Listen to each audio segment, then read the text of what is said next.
Le confort dans l'habitat avec Promotelec.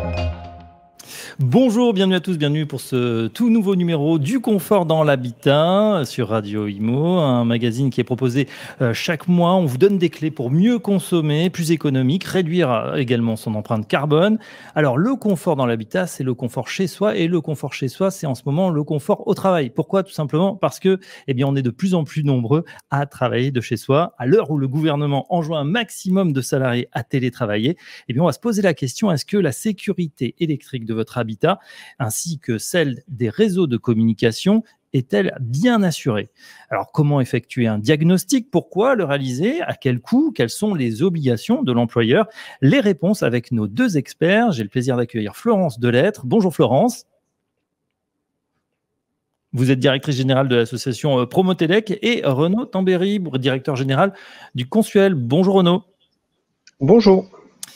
Alors, on lance ce grand débat, télétravail, êtes-vous sûr de travailler en toute sécurité? On l'a dit, Florence, puisque le travail et finalement son habitat, ça devient poreux, comme on le voit. Alors, pas aujourd'hui, parce qu'on n'est pas en situation, on est tous dans nos bureaux respectifs pour faire cette émission, mais c'est vrai que même pour la préparer, nous étions chacun chez nous.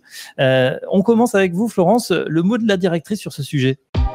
Le confort dans l'habitat, parole à Florence Delettre, directrice générale de Promotelec.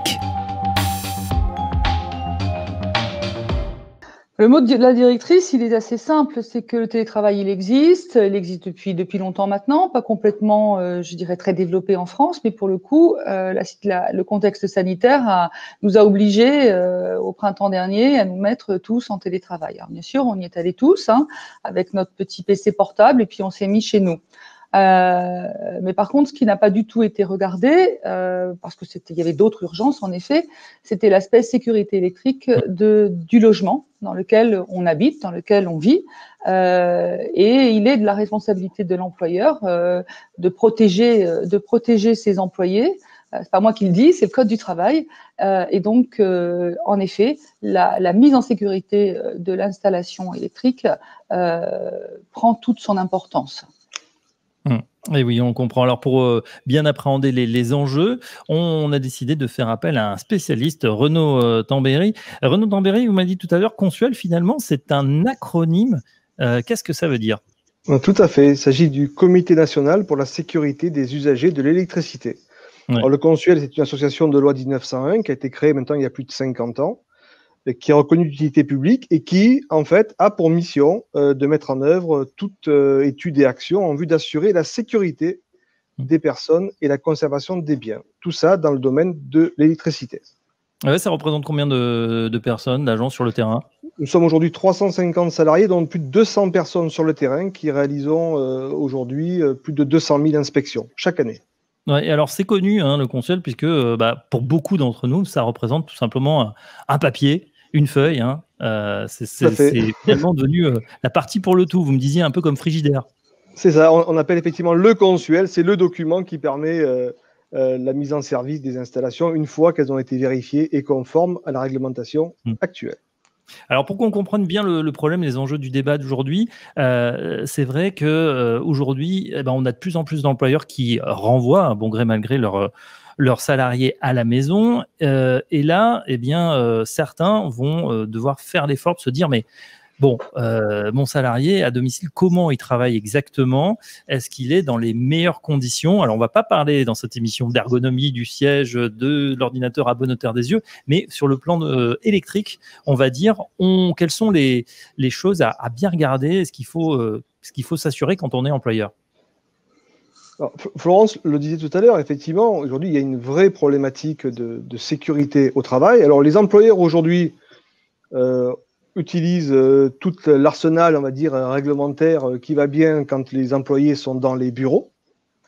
Mais en parallèle, quand le salarié est chez lui, la question de l'obligation de santé et de sécurité au travail reste la même. Et aujourd'hui, la sécurité dans son lieu de travail, quand on appelle ça effectivement le logement, c'est avant tout la sécurité électrique. Alors, la sécurité électrique, c'est quand même un sujet important puisque on parle avant tout du risque incendie, du risque d'électrisation, voire au pire du risque d'électrocution. Donc aujourd'hui, il y a un enjeu de sécurité pour le salarié quand il est à son domicile et qu'il travaille.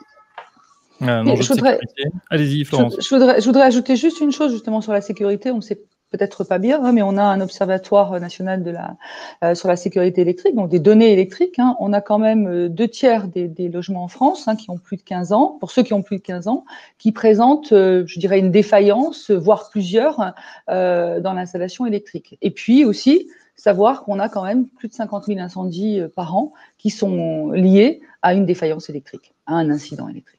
Donc, vous voyez toute l'importance de ce débat sur le fait d'avoir une installation électrique qui est en sécurité chez soi. Oui, alors sur les incidents, on va y revenir pour vraiment que peut-être certains d'entre nous qui nous écoutent se rendent compte du problème et peut-être qu'ils nous écoutent en travaillant de chez eux. Eh bien, c'est par exemple, alors le choc électrique, ça va être on renverse son café sur une prise, mais même au niveau des prises, qui n'a pas eu cette multiprise qui déborde avec 2 ou 3 appareils ou 2 ou 3 multiprises? Est-ce que c'est ce genre de choses auxquelles il faut faire attention? C'est effectivement une des problématiques très, très concrètes qu'on peut rencontrer, à savoir la surcharge d'appareils sur une prise ou sur une multiprise. On a aussi des contacts directs. Vous parliez tout à l'heure du café qui se renverse, mais c'est aussi la possibilité malheureusement de pouvoir directement toucher des fils dès lors qu'une prise, par exemple, est décrochée du mur, avec une problématique aussi de matériel vétuste. Et puis, on peut aussi imaginer que quelquefois, le télétravail ne se passe pas dans des conditions toujours très simples à la maison. Ouais. Et on peut se retrouver quelquefois à télétravailler dans une pièce qui n'est pas chauffée. Et auquel cas, on peut se retrouver aussi à mettre donc un petit chauffage d'appoint, même si ce n'est pas forcément la solution, on le sait tous. Et ça peut d'ailleurs effectivement générer de la surcharge au niveau de la prise sur laquelle le petit chauffage d'appoint est branché. Donc, vous voyez, à la fois l'environnement direct du télétravailleur au niveau de ce qu'il peut avoir en contact direct, mais aussi en appareillage. Et puis, j'insiste aussi sur le fait qu'on peut aussi imaginer que la pièce du télétravailleur soit aussi en insécurité par rapport à autre chose qu'un PC portable. Parce qu'on imagine effectivement le télétravailleur comme étant quelqu'un qui travaille sur un PC, mais des télétravailleurs aussi travaillent sur d'autres types de matériel qui peuvent aussi être un peu plus gourmands en puissance. Ben, ça va être quoi, par exemple? Parce que, bon, on est clair, Renaud, c'est vrai, sur le télétravail, on n'amène pas quand même chez soi des machines-outils, on ne va pas travailler avec des gros ustensiles, on va voir principalement ce qu'on a un petit peu aujourd'hui en face de chez nous, c'est-à-dire l'ordinateur, l'imprimante, ses téléphones. Qu'est-ce qu'on peut avoir d'autre comme ustensile, comme outil? On peut avoir effectivement tout ce qu'appareillage de travail. J'imagine qu'on peut avoir des gens qui travaillent dans des... sur des machines à coudre, par exemple, à forte puissance. Après, vous ne parlez pas de machines-outils, mais on a aussi des gens qui travaillent à domicile avec d'autres matériels qu'un PC portable. Tout à fait. D'accord. Florence, une réaction justement sur ces usages qu'on a tous à la maison. Il suffit de regarder. On n'a pas forcément un bureau nickel. On n'est pas toujours chauffé à la bonne température. Donc, on a ce petit chauffage d'appoint. Et ça, c'est autant de risques, j'ai l'impression, qu'ils sont un peu mésestimés par le grand public. Bah oui, parce qu'à partir du moment où vous branchez un appareil sur une prise, vous la branchez, ça fonctionne bien, et puis ça fonctionne peut-être bien jusqu'à un moment donné où ça saute, où ça disjoncte. Enfin, heureusement si ça disjoncte d'ailleurs. Donc d'où les fameux, d'ailleurs dans les 6 points. Alors c'est peut-être un peu technique ce que je vais dire, et je vais pas tous les citer, mais Promotelec a toujours fait la promotion justement pour la mise en sécurité des 6 points de sécurité. Et donc pour ne citer que quelques-uns, on parle des prises à la terre, on parle de la coupure du disjoncteur pour la coupure générale, on parle de fils qui soient pas dénudés, qui ne traînent pas partout. Vous voyez, et ça, je dirais, on a tous ça, même dans les meilleurs appartements ou les meilleures maisons. Il suffit qu'elles soient, comme je disais tout à l'heure, qu'elles datent un peu. Il faut déjà, je dirais, normalement faire une révision, comme on le fait d'ailleurs pour les diagnostics à la location, pour les diagnostics aussi à la vente. Voilà, un état des lieux pour qu'après on puisse réaliser les travaux pour nous mettre en sécurité. Et c'est l'objet d'ailleurs aussi de ça. Tu as raison, Florence. Je rebondis sur ce que tu viens de dire. On a aujourd'hui un arsenal effectivement réglementaire qui oblige l'information de l'acquéreur au niveau de l'installation électrique du logement qu'il acquiert, du locataire depuis maintenant quelques années. On a aussi une obligation réglementaire de contrôler les installations dans les bureaux. Et donc là, on est un peu à la croisée des chemins, dans une sorte de no man's land où aujourd'hui, il appartient en fait à qui finalement de définir si l'installation électrique avec laquelle travaille mon télétravailleur est en sécurité ou pas. Est-ce que c'est au télétravailleur à le faire directement? En disant aujourd'hui, la question qu'on peut se poser, c'est moi, télétravailleur, non sachant, est-ce que je vais attester à mon employeur comme quoi mon installation est en sécurité? Ça n'a pas de Alors sens. justement, vous avez la solution grâce à ce diagnostic télétravail pour télétravailler de chez soi en toute sécurité électrique. Est-ce que vous pouvez nous donner l'essentiel? Comment ça fonctionne, Tambéry? Alors, très simplement, effectivement, le Consuel, au-delà de sa mission qu'on évoquait tout à l'heure sur les installations neuves et dans l'existant, on travaille également main dans la main, bien sûr, avec Promotelec pour la mise en œuvre d'un diagnostic télétravail qui permet, à la demande de l'employeur, principalement, de pouvoir mandater un inspecteur Consuel pour aller réaliser un audit de sécurité sur l'installation électrique du télétravailleur. Limité, bien sûr, à la pièce dans laquelle est le télétravailleur, bien évidemment, même si quelquefois on est amené, Florence le dit tout à l'heure, à aller voir au niveau du tableau pour s'il y a une coupure générale, s'il y a un différentiel 30 mA qui protège l'installation, bien sûr, mais on va limiter notre champ d'action aux problématiques encourues dans la pièce où se situe le télétravailleur. D'accord. Pratiquement, c'est une visite au domicile du télétravailleur réalisée par un des techniciens. Tout à fait. Donc la visite, effectivement, se fait bien sûr en présence du télétravailleur et on remet à la suite de cette visite, qui dure une quarantaine de minutes, un rapport qui est remis à la fois donc, au télétravailleur et à son employeur et qui permet d'ailleurs d'identifier s'il y a des risques. Et derrière, avec la remise du guide Promotelec, on accompagne également la partie responsabilisation et remise en sécurité, parce que l'objectif, il n'est pas juste de constater s'il y a des défauts, mais surtout d'y remédier et donc de faire justement ce qu'on appelle les justes travaux de remise en sécurité. Alors attention, on ne parle pas de remise en conformité, on n'est pas sur une remise en état à neuf d'une installation électrique, on est sur des remises en sécurité pour permettre aux télétravailleurs de travailler en toute sécurité. Ouais. On est sur quel ordre d'idée au niveau des tarifs pour justement les employeurs qui veulent faire ce diagnostic? On est aujourd'hui entre 150 et 200 euros, c'est l'ordre de grandeur aujourd'hui d'une prestation, sachant que derrière peut arriver à l'issue d'une prestation de pouvoir commander ce qu'on appelle une contre-visite. Donc une fois que l'installation a été auditée, que les travaux de remise en sécurité ont été réalisés par un installateur professionnel, nous pouvons effectivement revenir pour établir à ce moment-là un rapport vierge de défauts qui permettra donc à la fois au télétravailleur d'être rassuré et à l'employeur d'être couvert. D'accord. Florence, justement, est-ce que vous êtes sollicité chez Promotelec par les entreprises qui cherchent peut-être des conseils, qui voudraient aller plus loin, puisque ça devient de plus en plus d'actualité. Et alors, on va un jour sortir évidemment de ces périodes de confinement, mais il est possible, il est très probable qu'on reste quand même dans cet esprit de télétravail, peut-être 1 jour, 2 jours par semaine. Donc, de toute façon, ce diagnostic sécurité, il est, je dirais, indispensable. Tout à fait. Je veux dire, bon, comme tu dis, la situation sanitaire aujourd'hui est assez exceptionnelle. Pour autant, certaines entreprises ont déjà commencé à instaurer le télétravail, d'où d'ailleurs, de toute façon, ce diagnostic télétravail qui existe. Sinon, ça ne serait pas d'actualité. Mais c'est vrai que du coup, il est renforcé parce que je pense que tout le monde, quelles que soient peut-être les plus grosses entreprises, mais je ne suis pas certaine que les plus petites entreprises, que ce soit les TPE, que ce soit les startups, etc., aient bien conscience de ce risque, je dirais, à domicile, lié au télétravail. Et de toute façon, il est clair, comme vous l'avez dit avant, il est clair que nous allons rentrer dans une autre phase, et certainement un peu plus accélérée, du télétravail quand nous serons sortis de cette crise sanitaire. Donc oui, chez nous, à Promotelec, il y a des gens qui nous demandent, notamment sur le forum, etc., qui nous demandent qu'est-ce qu'il faut faire en termes de sécurité électrique. Pas tant le diagnostic télétravail,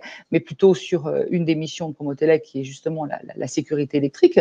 Et donc, à partir de là, oui, nous allons bien évidemment recommander de faire un diagnostic de télétravail pour que les gens soient plus sereins et sereins chez eux, mais aussi que l'employeur ne se trouve pas confronté à des accidents majeurs. Ouais, Renaud, vous me disiez même que s'il y a vraiment une nécessité de remise aux normes, bien sûr, il y a un budget qui rentre en jeu. S'il est minime, on peut imaginer que l'employeur fasse un geste avec son employé. Si les frais sont trop importants et qu'il y a décidément un trop grand risque, c'est aussi la nécessité pour l'employeur de dire vous, désolé, vous ne pouvez pas télétravailler dans ces conditions.